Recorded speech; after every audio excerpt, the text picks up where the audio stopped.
Ako po si Juan Una Miguel Tiferel at ngayon ay aking makakapanayam ang aking nanay na si Edita Tiferel. Kamusta ka naman po, Mama? Mabuti naman.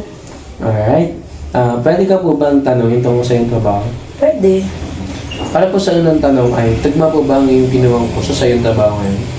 Sa totoo lang, malayo yung nakuha kong kurso noon sa trabaho ko ngayon.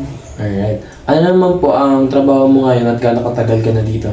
Sa printing press ako nagtatrabaho dito lang sa Ciudad Grande at ako ay magto 12 years na.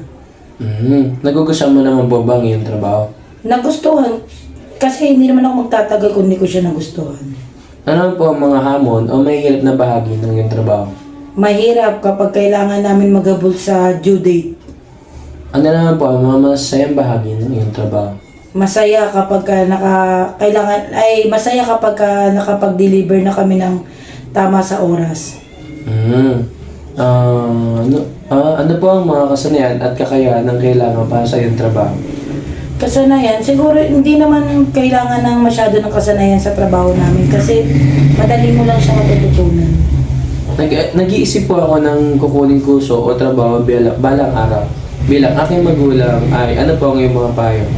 Kailangan alamin mo kung saan ka magaling, saan ka nag-excel para pagdating ng panahon, hindi ka mahihirapan sa makukuha mong trabaho. Saka huwag mo masyadong stressin yung sarili mo.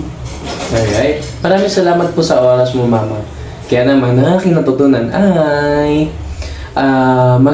pag kailangan palang pag-isipan ng mabuti ang iyong kunin ko kurso at mga trabaho balang araw. Tsaka mahalaga din pala ang komento ng mga matanda katulad ng aking nanay sa katulad namin mga bata pa lamang. Kaya dito na po nagtatapos ang aking panayam tungkol sa aking nanay. Maraming salamat po. Maraming salamat po.